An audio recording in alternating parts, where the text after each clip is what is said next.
Hey, what is up, guys? It's your boy Speed here, and we're back with another 7.38 video. We're going to be going over our carry tier list here, talking about the worst heroes that are carries and the best carries in the game. So yeah, without further ado, let's hop into it, break down what's going on in this patch so you guys can pick the best heroes, and I guess avoid the worst heroes if you're one of those people who just likes to play shit heroes for fun. And let's get into it. On top of that, go sign up to the GameLeap website, guys. I'm posting new content over there almost every day, and I'll see you there. All right, getting to the E tier. First off, we have Lina. This hero was gutted, completely gutted as a hero this patch. It is probably, I think it is the most nerfed hero behind like Kez or something of the patch. It got absolutely destroyed, and it was already a bad carry. This hero was a very broken carry for a while, and then they nerfed Gleipnir, and now they removed Gleipnir. So Lina's item build as a carry, I have no clue what it would even entail. Probably something along the lines of a Remnant's Brooch, but all in all, Lina carry is beyond terrible. Then we have TA. I don't think TA for the pro scene is an E-tier hero. This tier list is going to be for the average player, okay? From, let's say, 0 to 7K. If you're 10K, there's still a lot of truth in here. For instance, our S tiers are going to stay true across all brackets because, frankly, they're just S tier heroes. But TA is a hero that requires extreme knowledge of the game. You have to be able to truly, and I mean truly, know a lot of limits. It's a vision hero, it's a limit test, it's a zone hero. If you don't have these things down, this is not a good hero. I don't think it's a great hero at the pro level, and I think it is one of the hardest heroes in the game, and it doesn't scale well as a carry in 99.9% of games, and so don't play TA. Then for the D tier, we have Windranger, who is almost only a support nowadays. She was a great safe laner for a long time, a very stable pick. Now she just kind of finds herself in sort of irrelevancy because, well, Whirlwind is just not really much of a thing anymore. And yeah, you can't really play her core too well. In fact, for pubs, I wouldn't recommend it at all. For Kez, yeah, I mean, I thought Kez was one of the best carries in the game. Now Kez has dropped almost the most win rate this patch, if not the most.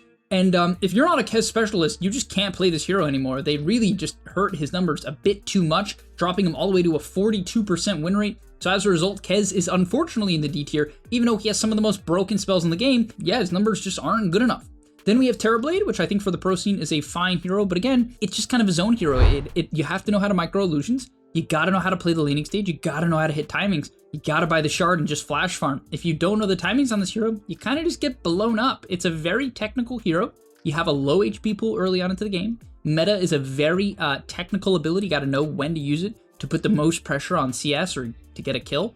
They sort of nerfed his 10 talent from what I've heard. Now he has severe mana problems if you take the Conjure Image cooldown, if you're not careful, and so it's just too hard. It's too hard and doesn't scale well enough, so I would not recommend it for the average player at all. Then we have Bristleback in the C tier. I think this hero should be played as an offlaner. I think as a carry, if you're gonna pick a carry, it should basically be played as an offlaner with items like Sanjanyasha, Glimmer, Lincoln's, Pipe, Shard. You have to buy the Shard a minute 15, and you're essentially just an offlaner. So in the context of just hard carry, wouldn't suggest Bristle. They've removed the ability to buy Bloodstone with the Seeing Red facet, and so just stay away from the hero. Shadow Fiend, not a good hero, not a good carry. Morphling, way too hard. It's not the worst pro scene hero in specific matchups where it can't be ganked and kicked out of its lane, but in pubs, if you're not picking it for like multiple specific reasons, it's just a C tier hero, for sure. Then we have Peel, who I thought was going to be broken this patch due to its interaction with Remnant's Brooch, but it has not picked up steam and its win rate sucks. Then we have Monkey King, nerfed, and way too hard, definitely C tier. Faceless Void, theoretically great pup hero, scales incredibly well, has some of the best teamfighting abilities in the game, but its numbers are so bad that it sits in C tier. It just doesn't do enough in the game. And apparently the buffs and changes it received in this patch, not enough. PA was for a while and still is highly regarded at the highest level, but yeah, I actually don't think it's a good pub hero.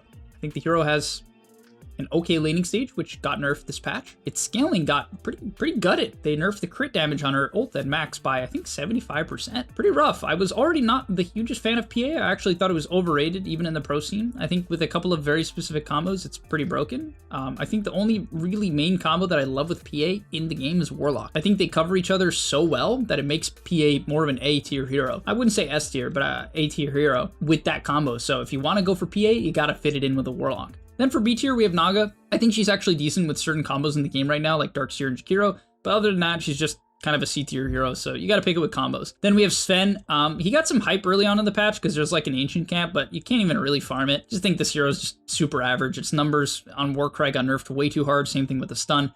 So it's just kind of one of those heroes that had too much time in the spotlight as a sup, and it actually killed its ability to play as core as well. Then we have Lone Druid, who actually got nerfed this patch. Its numbers are just worse. People are trying to play the Bear Necessities fast. It's just not working. I would say go with Bear with me and just try to be a tank. Then we have Ursa. Pretty decent hero. I think the Battle Fury cost reduction actually helps this hero quite a bit. But in general, I haven't liked Ursa for a while. I think it just doesn't scale the best. Its mid-game timing is weird. You like need Battle Fury, you need Blink, and you need Basher, but then you don't have BKB, and so you get kind of too hard. Then we have Pudge, who I thought was going to be broken with the Rod and Mids facet, but no one's really figured it out.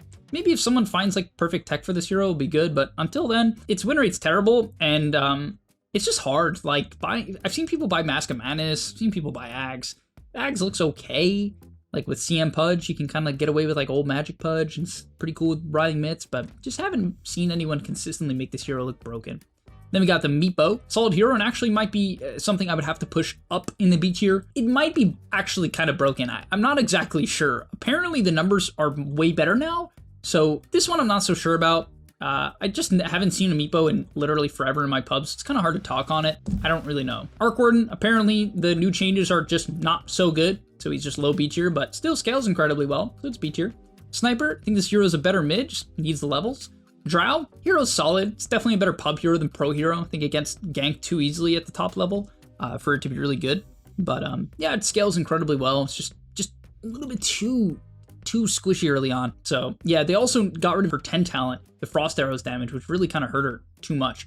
Then we have Ricky, who I actually think, as time progresses, might rise up this patch. There's a build going around with Ags, and he has the Exterminator facet, which is if you get kills with your E, it lowers the cooldown. And so if you kill things with Ags, a creep wave, you just have another E up. It's really awesome, actually, and seems to scale quite well, but until people really figure it out, I think Ricky's just a B tier hero. Then we have Luna, got buffed this patch, but still just, There's an Ancient Camp, and I thought the Ancient Camp behind would help her because she could actually farm it with Mask of Madness, and it does help, but not really by enough. This hero is weird to me. I thought it would be A tier. Again, it just seems like it got hit too hard and just doesn't scale well enough, and that's the issue. We have Venge. I'm a big fan of Venge Ags, you guys know that, and I still think it's quite a good carry hero with the Ags. Quite underrated. I wish more people, especially pros, would experiment with it. Then we have Animage, who actually has a 50% win rate, which is higher than I thought it would be, but very situational hero. Too situational to be A tier. Then we have Chaos Knight. He's got that facet that lets him get tier 2 neutral items quickly, and that can be pretty legit with certain tier 2 items, like I believe Brigand's Blade is tier 2, Iron Helm's tier 2. There's some really cool stuff you can do there.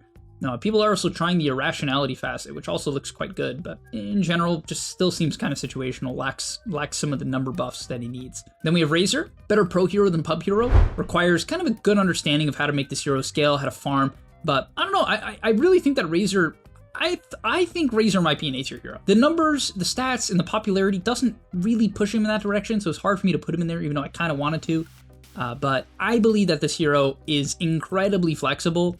But again, that's kind of more for the pro scene. So for the sake of a pub tier list, yeah, gotta keep him in B. Then we have Spectre. His numbers just aren't good enough. The Ags got nerfed because of the Desolate change. So like if you try to take the facet that like does the bonus damage on your W, it just doesn't really work. So yeah, Gyro, hard to scale.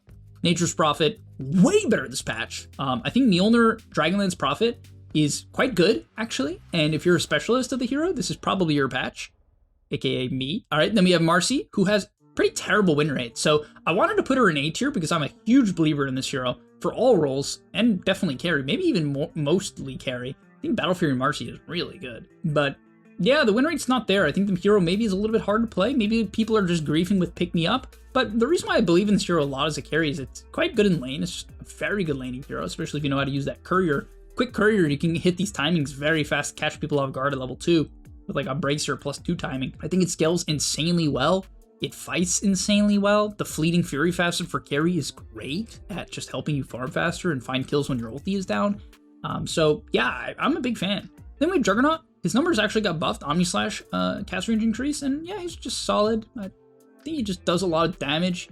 But if people buy the right items, Jug's just kind of more of a low B tier, C tier hero, which is why you're not going to see him in the pro scene, probably for a long time. Just think the hero conceptually isn't the best at the highest level.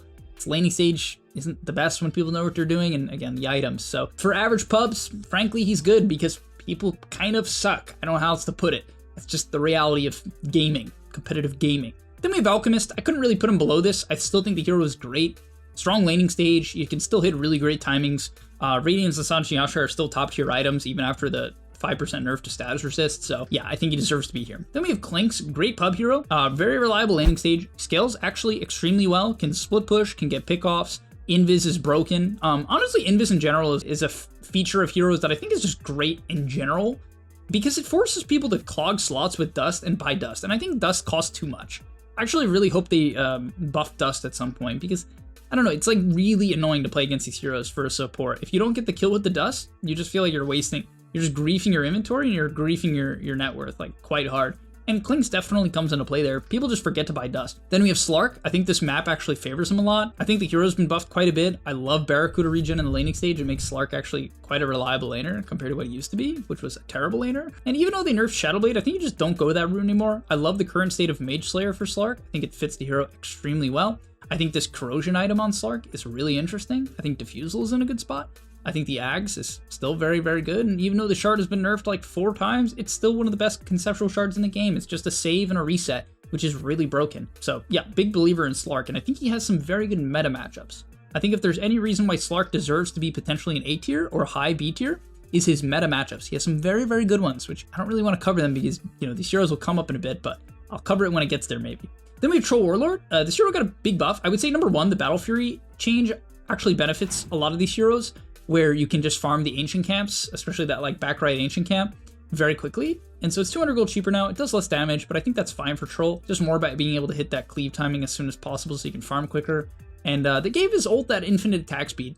Ever since then, it's just a better hero. You can actually kill people much, much quicker. They've also made the ulti better in the last few patches where you can use items, which is quite nice. The Ags build is still pretty incredible, and he actually has some decent meta matchups. So one of them is Darkseer. I think Troll is quite good against Darkseer. And so I think that's going to help him in the meta quite a bit for pro scene and pubs. Then we have Weaver, who really the main thing that he got this patch, which is actually quite huge, is the change to bugs. At level 2, bugs now are 4 hits instead of 3 hits. And that might not seem like a big deal, but it is. And not only that, but at the top level, at max level Swarm, it's now 5 hits instead of 4 hits. And this extra hit is like a massive deal. You don't realize it until you play the hero and you're like, oh, I killed that guy because he had to hit again. Like, that 1 extra hit is in full auto, and for supports, that's going to kill them a lot of the time. For cores that have low attack speed, it's going to make their armor just get destroyed. So yeah, this buff is a big deal. It's making people play Weaver support as well, but I think it's best for Weaver carry in my opinion, just because the hero gets more levels quicker, and it allows him to scale into the game and put out more swarms and team fights, which is quite awesome. Then we have Bloodseeker, who even though he got a 5% nerf to his win rate, and yeah, I mean, people just have to kind of find out the item build again. He's not what he used to be. He's not the scaling menace he used to be, but he still is great. He still does scale well compared to a lot of heroes. He's still a menace in the late game. Rupture is still a great spell. You know, Bloodright, and he still gets that 45% spell amp, which works great with Radiance. Right? This hero still has a lot going for him. It's just not what it used to be. So it's at the top of B tier, just not A tier. Okay, next up, we have Wraith King in the A tier. For the pro scene, probably more of a B tier hero. I actually think this hero is underrated. I believe the Bone Guard facet is really great. It just lets you push in waves and farm very safely, and that's awesome. You know, this is a feature of heroes that really makes certain heroes way better. For instance, Naga Siren.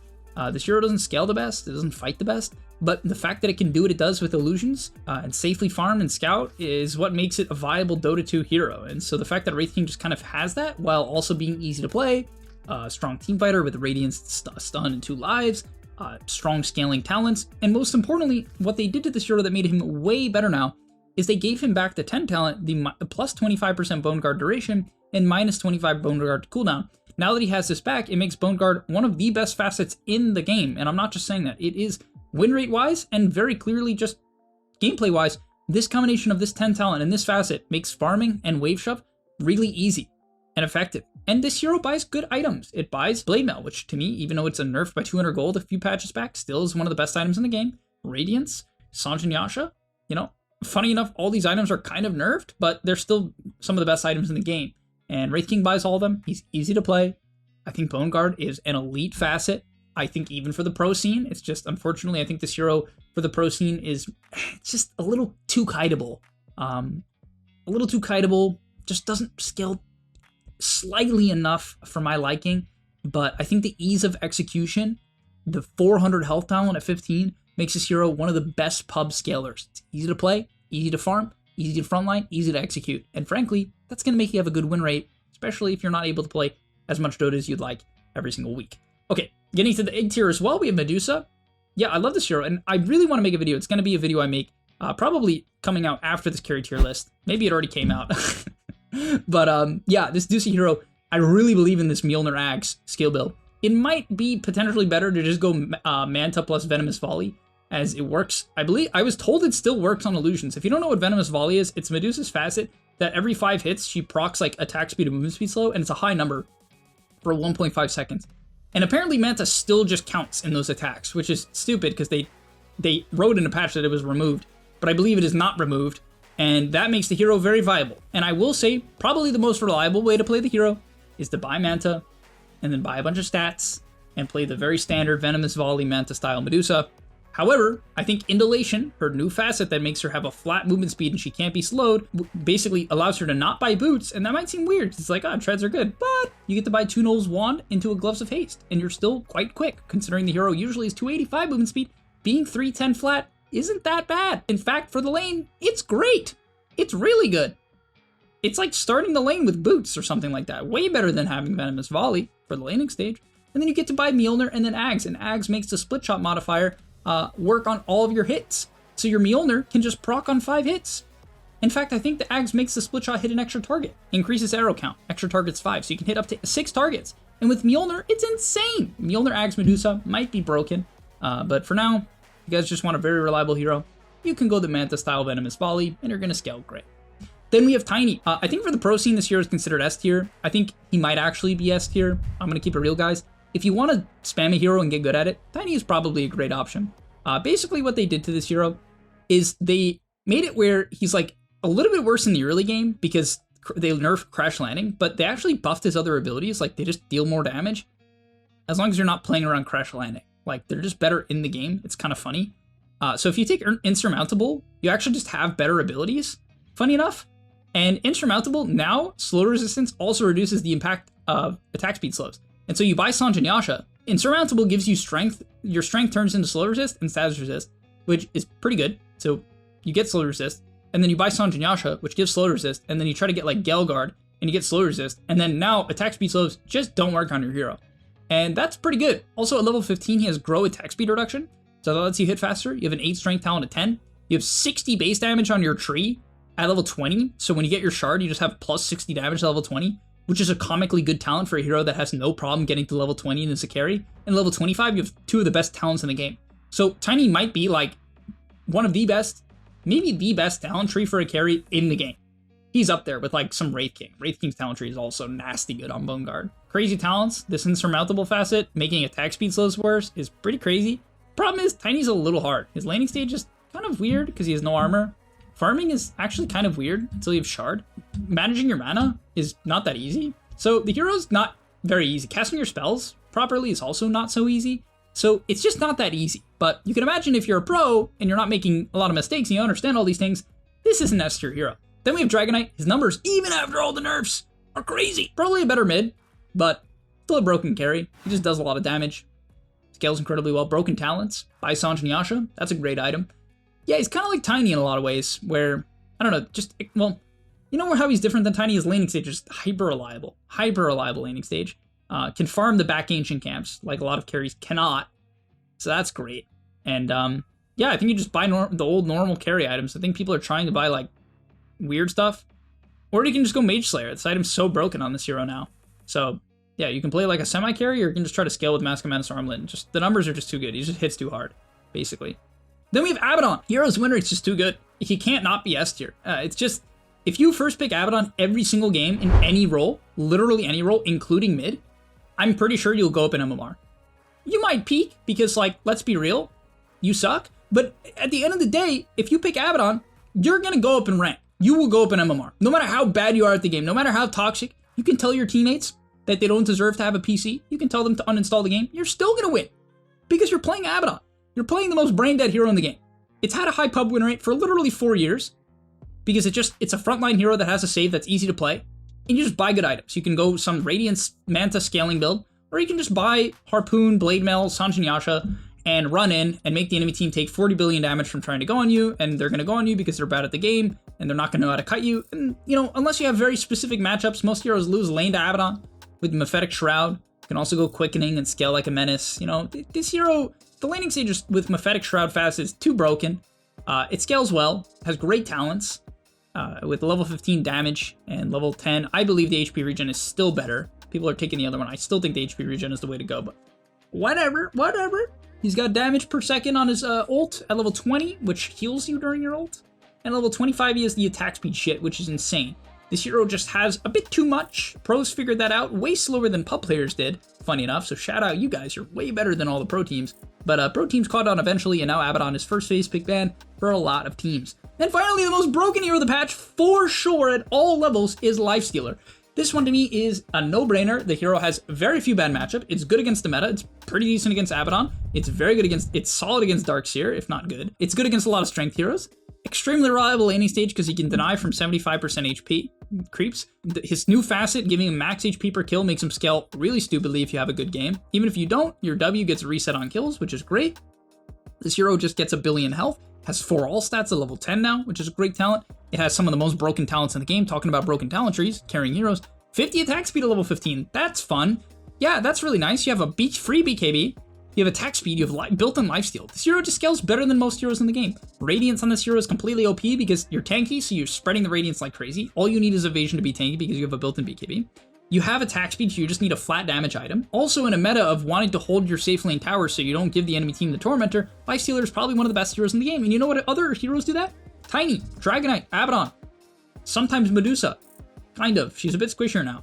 Wraith King, right? These heroes are good in this meta, and I really believe that holding your safe lane tower, just wanting to sit there for an extended period of time, which Lifestealer is literally the poster child of that shit, is quite good. Radiant Sanjin Yasha into Ags, into like, I mean, I think Ags is overrated in some games, but into like, you can literally buy like early Abyssal now. It builds from Sanj. I mean, probably don't want to do that if you have Sanjin Yasha. I've actually seen a lot of people go Radiance Manta into Abyssal. I don't love that because I actually think there's huge benefit in status resist on this hero, so you don't get bursted. But yeah, this hero is just like incredibly well-rounded, scales better than almost every carry in the game.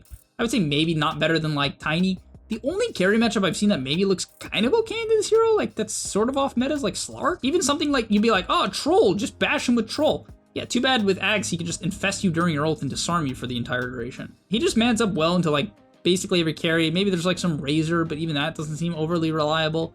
Yeah, this hero is just absolutely fantastic. It's probably the best carry of the patch. It's definitely the best carry of the patch. All right, thank you guys so much for watching. I'll see you in the next one, and I'm out. And that's all, but remember, before you leave, come on, before you tune out, subscribe to the GameLeap website, where we are going to help you get to the next rank. If you're stuck, click the link down below, and I'm out. Peace.